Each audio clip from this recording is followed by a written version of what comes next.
I hate going to the gym. I fucking hate going to the gym. Anybody like going to the gym here? Yeah? You look like you love to go to the gym. It's alright, yeah. You're one of those guys, you're like, I love the gym. Of course he loves the gym. Look at that fucking guy's arms. Walking up steps, not getting out of breath and shit.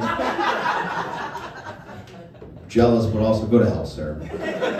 Good looking son of a bitch. I hate the gym, but I keep going because I'm motivated. Because I read an article in a men's health magazine that says for every 40 pounds a man loses, it's like he gains a half an inch on his dick.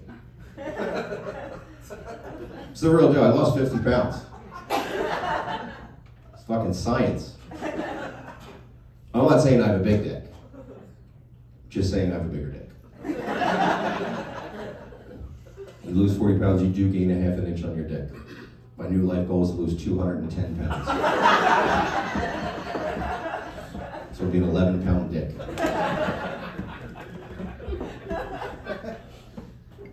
She deserves it, you know what I mean? Like, she's so sweet, this girl. I hate going to the gym, so I started finding new and interesting ways to lose weight. So I started studying karate, which is weird, because I'm 39 now, and not 8. Like, it's a weird age to start doing something like karate. It's also a little emasculating, because in karate you line up by rank. Doesn't matter what age, anything like that, what rank you are in karate. So I'm way down at the end of my XL white belt. Josie lines up next to me. Josie's a yellow belt, that's a big deal.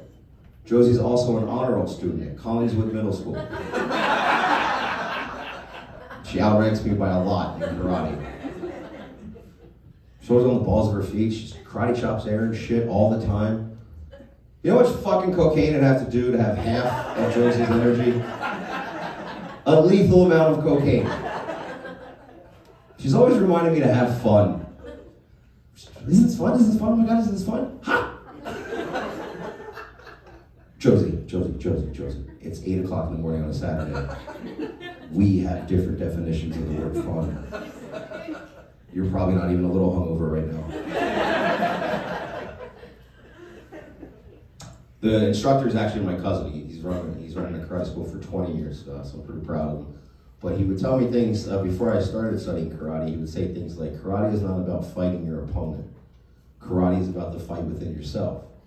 And I was like, fuck man, that's beautiful.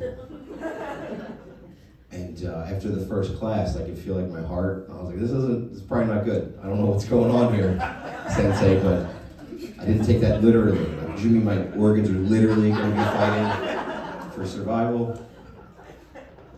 I watched the movie The Karate Kid to get inspired to do karate, right? Clap it up if you've seen Karate Kid. It's a classic, right? It's a great movie. Who here has seen Karate Kid Part 2? This woman did one of these. She's like, I want people to know that. It's not a great movie. I'm going to spoil the shit out of it for you right now. So we've all seen Karate Kid 1. Karate Kid 2, here's what happens. Daniel and Mr. Miyagi travel back to Japan and take care of Mr. Miyagi's sick father. Now, something like 50 years ago, Mr. Miyagi disgraced a man back in Japan, and that man's nephew wants to fight Daniel to the death. Holy shit. You guys are not as impressed with this as I am. Karate Kid Part 1, Daniel competes in a county local karate tournament.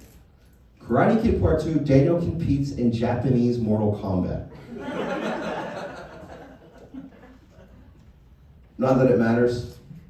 Karate Kid Part 3, Daniel competes in a local karate tournament. Who fucking wrote that trilogy? You blew your load in the second act, my man. You fucked it all up. Now, at this point in the story, Daniel's been studying karate for 4 months. 4 months. That's not a long time. Point of reference, I've been studying karate for 5 months. Josie would fuck my day up. That 11-year-old girl would kick the shit out of me. Daniel is not ready to fight Okinawa's most feared karate student to the death.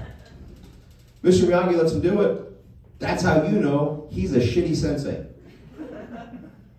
Right before the fight, the end of the movie, Mr. Miyagi goes to Daniel to give him that pep talk, that speech, right? He does in that classic Miyagi accent. You know what I'm talking about? That classic, borderline offensive Japanese accent. I'm gonna do an offensive Japanese accent for you folks right now.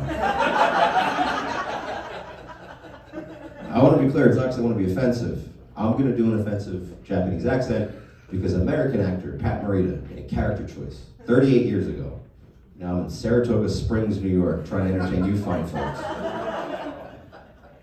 Right before the fight, he goes, Daniel-san, no points in fight, only life and death.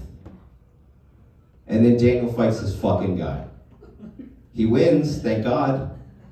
What would that conversation be like with Daniel's mom? Mr. Russo, I let 15-year-old boy fight to death in Japan. He no win.